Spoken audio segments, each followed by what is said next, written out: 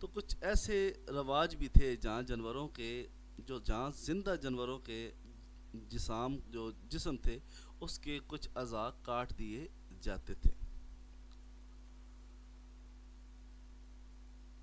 It was also tradition among some Arab tribes that when the owner or the rider of an animal died, یہ بھی ایک عربوں کے اندر عام رواج تھا کچھ قبائل میں کہ جب ایک سوار یا کسی جانور کا مالک مر جاتا تھا his riding animal was tied to his grave and was starved to death. ٹھیک ہے، تو وہ جانور جو تھا اس کو مالک یا سوار کی قبر کے پاس باندھ دیا جاتا تھا اور پھر وہ بھوک سے مر جاتا تھا. The advent of Islam marked a transformative period in the treatment of animals. اسلام کی آمد نے جانوروں کے ساتھ سلوک میں اسلام کی آمد سے جانوروں کے ساتھ سلوک میں ایک تبدیلی کا سفر شروع ہوا. Numerous references in the Holy Quran and Hadith provide guidance on the ethical treatment of animals. قرآن پاک اور احادیث میں متعدد ایسے حوالہ جات ملتے ہیں جن میں جانوروں کے ساتھ اخلاقی سلوک کے بارے میں رہنمائی دی گئی ہے. There are more than 200 ayahs in the Quran dealing with animals and 6 surahs of the Quran are named after animals or insects. قرآن پاک میں جانوروں سے متعلق 200 سے زیادہ آیات ہیں اور قرآن پاک کی 6 صورتیں جانوروں یا کیڑوں کے نام پر رکھی گئی ہیں، جیسے کہ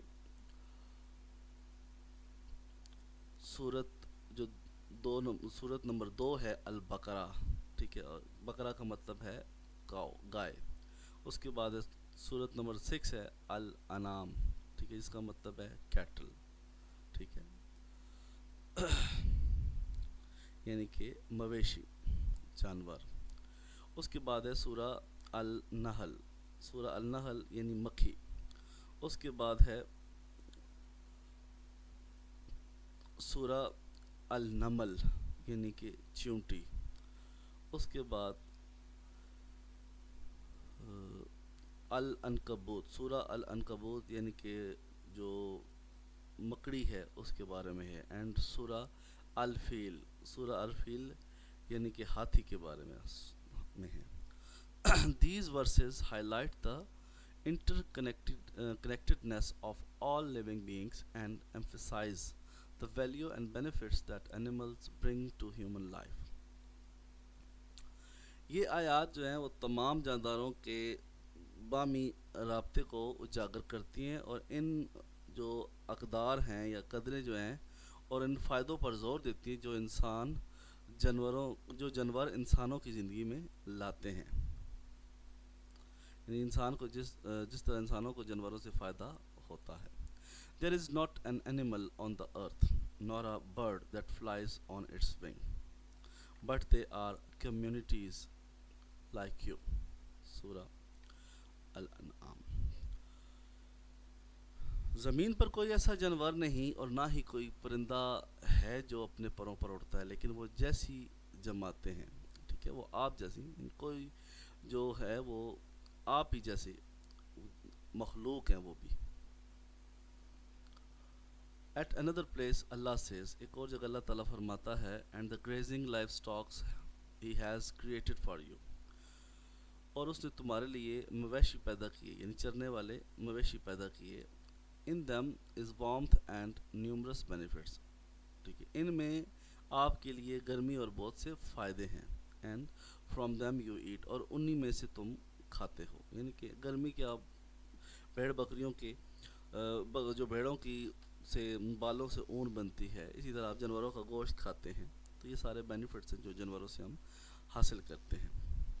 حضرت محمد رسول اللہ صلی اللہ علیہ وآلہ وسلم as the final Rasul of Allah exemplified and emphasized the importance of compassion and kindness towards animals.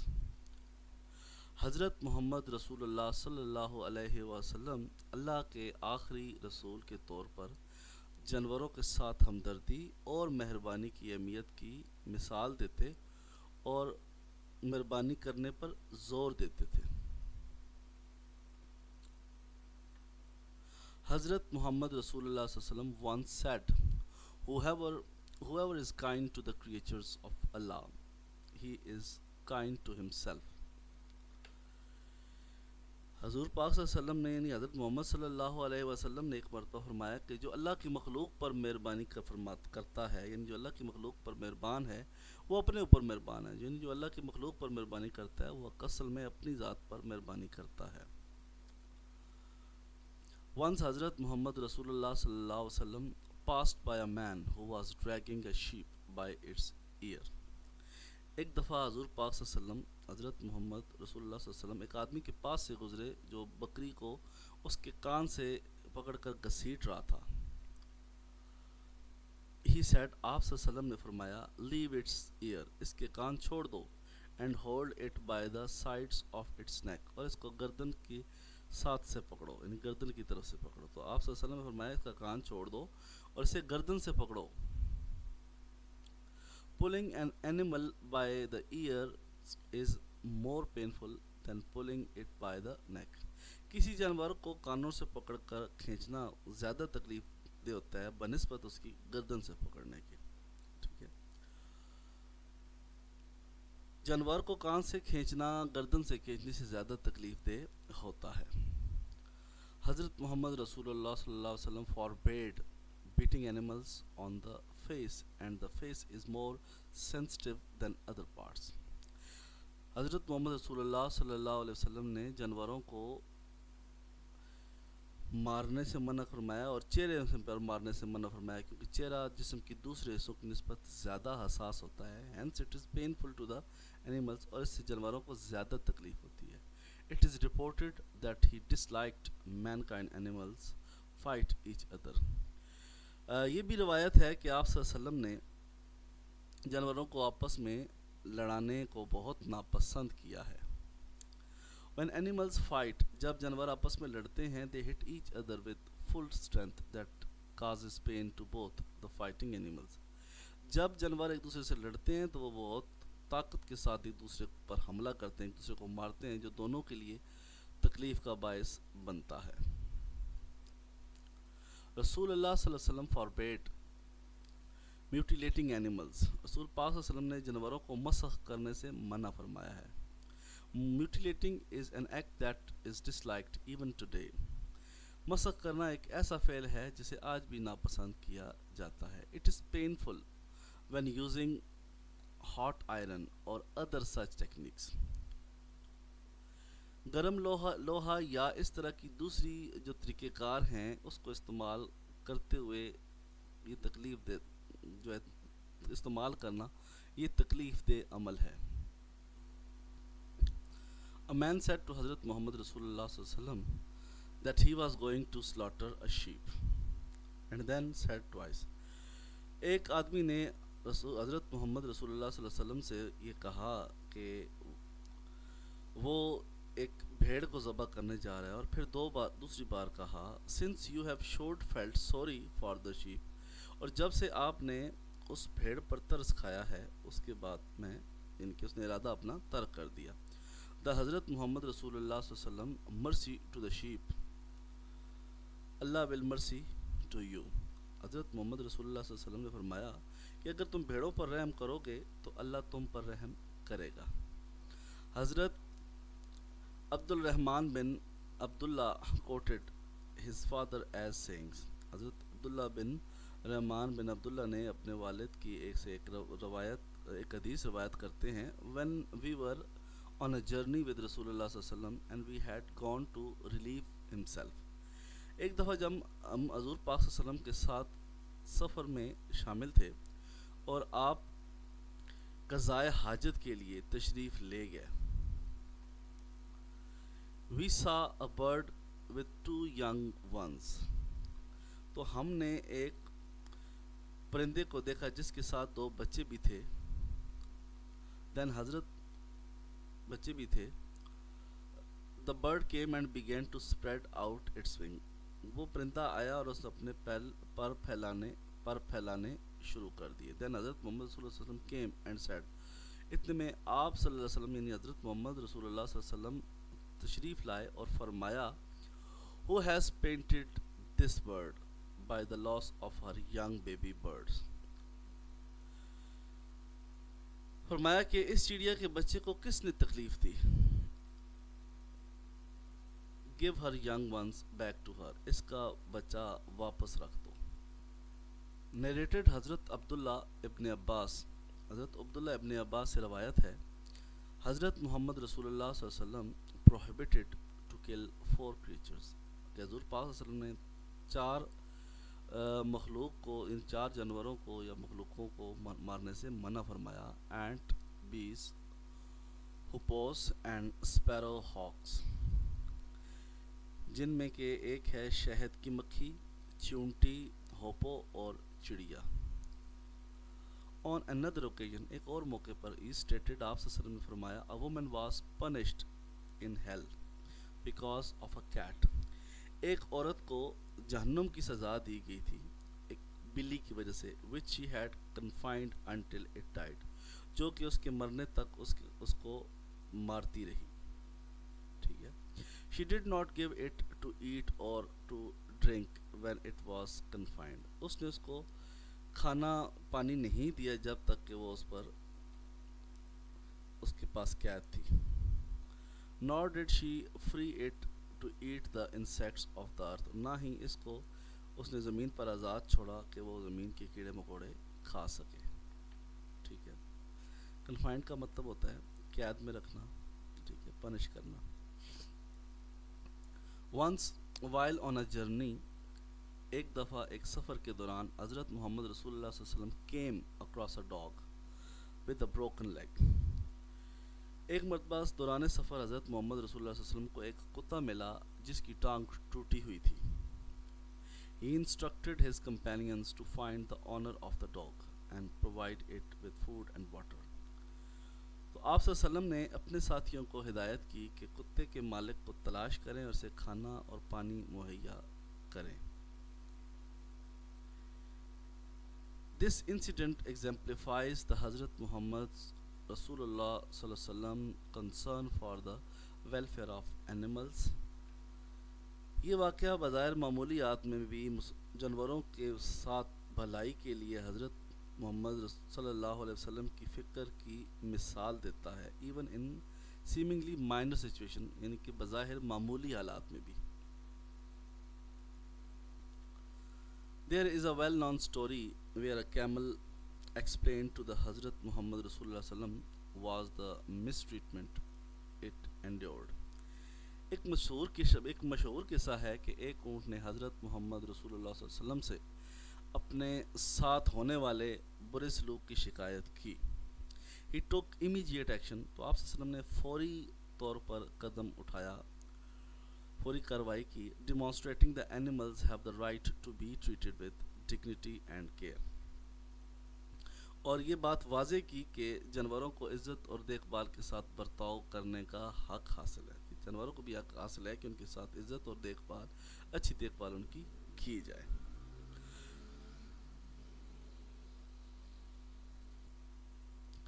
These hadiths underline his teachings on kindness and responsibility towards animals, emphasizing the cruelty towards them is considered a grave offense. A great offense.